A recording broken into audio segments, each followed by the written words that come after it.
Okay, so there's an interesting problem that you do see with scripts that maybe don't work that well.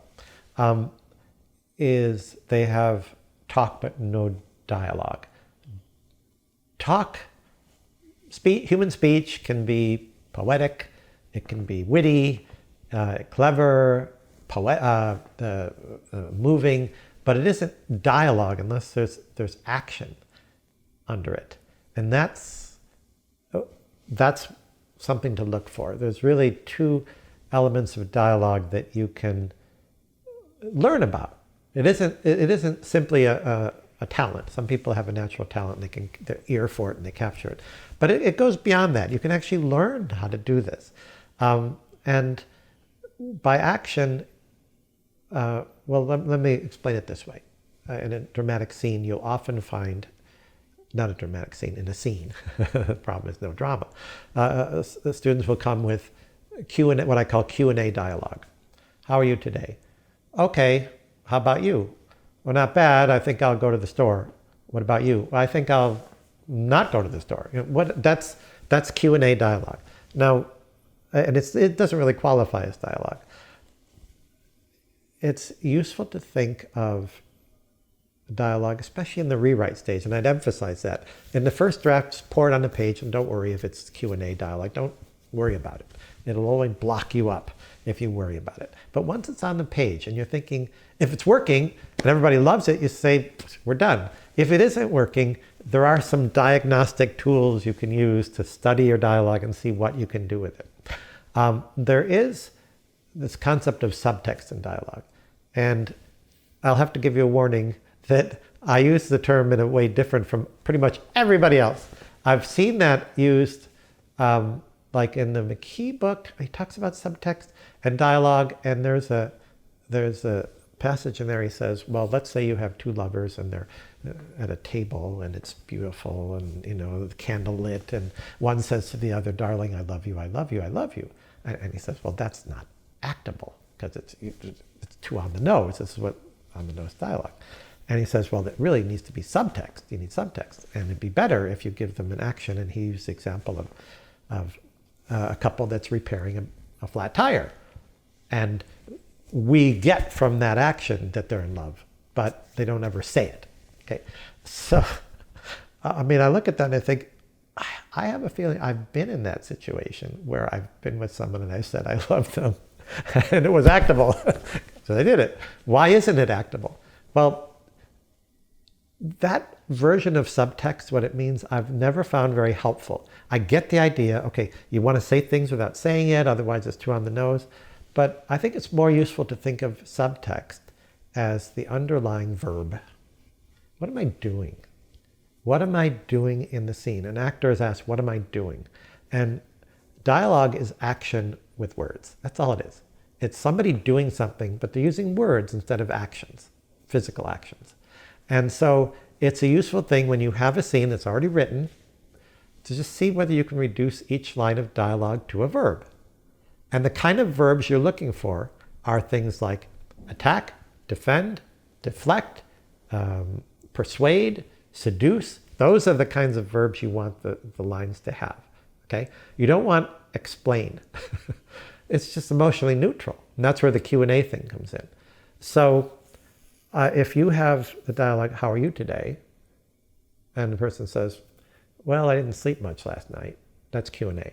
But if you have a character who says, you look like hell, and they say, well, I didn't sleep much last night. You see, now you've got attack, defense. Hey, I didn't sleep much. So you transform it into something that actually moves, that actually is dynamic, and we're following action. And that's the other thing. If you want to know what's in the screenplay that works, that gets people going, one other element is that people follow action, which is somebody doing something, or something doing something. And even in your description, you keep that in mind, that in a stage play, you're going to list all the stuff that's on the stage. But in a movie, you want a character to walk through a room and pass by a, fancy couch with a cat on it and move to and pick up a, you want it to be all contained within action because people watch that. So that's subtext. I think it's a useful way of thinking of subtext. It's what's the action? What's the verb that's underlying it? And that's, you can stray from that a little bit, but most of the time you want that to be the case. You want to be able to identify what is the person doing. The question of on-the-nose dialogue is not related to subtext. On-the-nose dialogue is defined as characters say exactly what they are thinking. And it's straightforward and it's boring. So in that example, okay, man says to the woman, I love you, I love you, I love you. And okay, so that's a bit on the nose, let's say. But the way to attack that, again, is in the rewrite stage, not when you're trying to come up with it, is there are literary devices that are ancient that you can employ. And the easiest one is irony. You take a character who says, you look like hell. Okay, that's a straightforward attack. And says, you look beautiful. Just flip it completely upside down. And they'll be like, what do you mean? I couldn't sleep last night. They'll defend themselves because they're going to get it. Because a lot of human interaction is ironic. And there's, we talked about in the other book, the Science of Screenwriting, that there are theories that human beings, in order to function as a society, need to have plausible deniability. You need to test things out around an explosive issue like sex. I mean, what if you're interested in somebody, but you're not sure you should ask them out because maybe there's a problem? So you could go up to them and tell them a story about, there was this guy I know and he was really in love with this girl, but she was already involved with somebody. And, and the target of the seduction may know exactly they're talking about her, but if the person says, I'm married, it says, well, I wasn't saying anything, I was just telling a story. See? But so you have irony. Irony is basically saying two opposite things at the same time. And it's pouring rain. I love this weather. And people get it. Or nice shoes you got there. And people go, what's wrong with them? They're going to understand it. It's in the tone and the way you do it. But it's like, I didn't say anything. I just said they're nice shoes. That's all. Right. So irony is a useful one. And there's, what is it? In Trouble in Paradise, again, a great movie that everybody should watch. But there's a scene where there's two guys that are rivals for the same woman. And one of them goofed up. He lost something that belonged to her on a date. And so the other guy's riding him. So what do they meet each other in a shop where you can buy another one of a purse. And the guy comes in, he says, oh, how are you doing, Major? He says, and then he says, you're looking fine, Major. He says, I've had enough of your insulting remarks. And right. It works really well. Okay. So irony is one. Then another one is metaphor that you'll see. People speaking, and people do this a lot. So instead of subtext, I think a preferred term would be indirection. It's indirect speech, or sometimes you could call it conflicted speech. Speech that's rich because it has double meanings.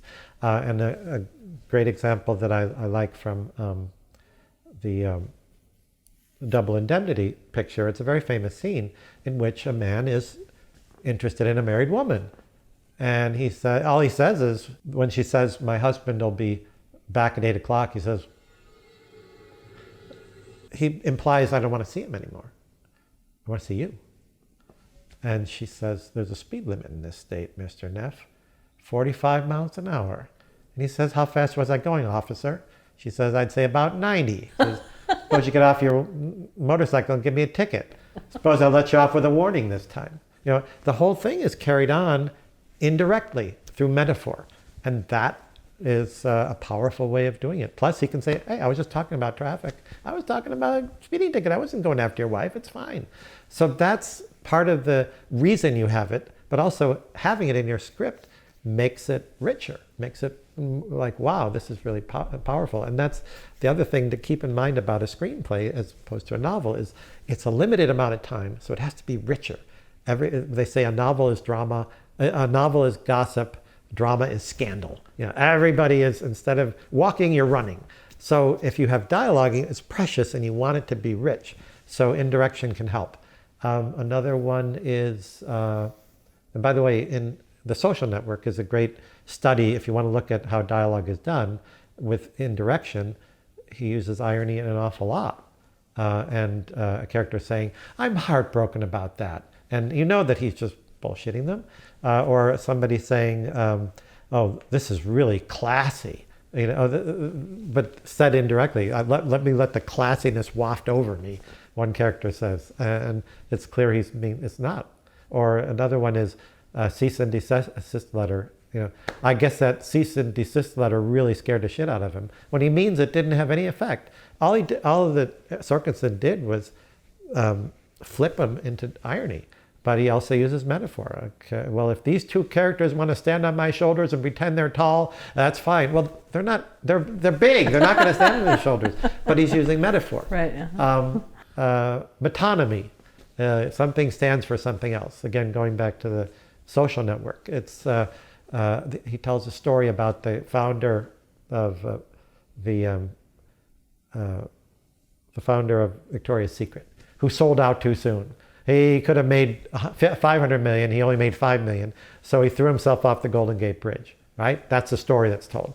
And then he tells Mark Zuckerberg character, you don't want to sell out too soon because the waters of the Golden Gate are very cold. He doesn't have to say that it's that you're going to regret this. That's on the nose dialogue is, don't sell out too soon because you're going to regret this. If you say that the waters are cold, then that's a much more powerful way of doing it. And that's, metonymy is something standing for something else, a class of things. The bridge stands for suicide or depression or failure. So that's what you can do to make dialogue not on the nose. And I would say subtext you want in every line if you can. Indirection is more like spice. You add it as needed. And look for opportunities, but people don't use it all the time. So you don't need to use it all the time. Well, even in Sharp Objects, where Amy Adams goes back to the little town that she was raised and she doesn't really want to be there. And she says in the beginning, when they say, bless your heart, that doesn't mean what it means. It basically means the opposite. Right. And that's what's so great about the show too, is a lot of stuff is caged in this sweetness, right, but it doesn't mean it. In fact, it is with, I think her name is Eudora, the fantastic character played by Patricia Clarkson. Patricia Clarkson is the mother, and she is so skilled at that kind of dialogue where a lot of stuff is said to kind of take the power away from different characters, and it's done so well. Yeah, well, there's a movie I saw recently again, going back a little further. It's called Bad Day at Black Rock with Spencer Tracy, and it's not a Western. It's set in Arizona, but it's not a Western. And it involves a guy showing up in this small town where nobody's been, the train has not stopped in the last 3 years, and it's something lets off this guy. It usually goes right on through. Nobody comes to Black Rock anymore. And everybody's acting real suspicious. Who is this guy? What does he want?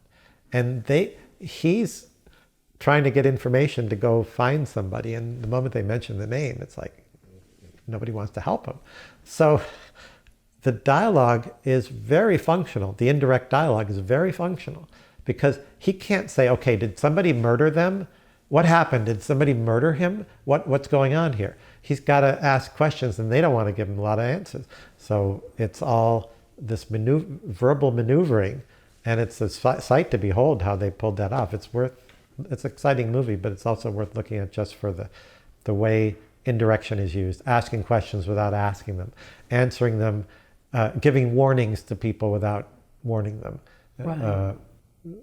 That kind of thing. So it makes for rich screenwriting.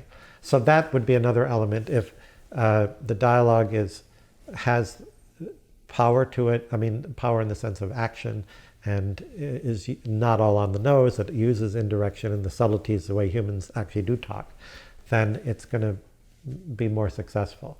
And it just takes practice, and it just takes rewriting. That's all. It's not that hard to do, actually, especially irony. Just look at your stuff and see what happens if the character says the opposite, and find out.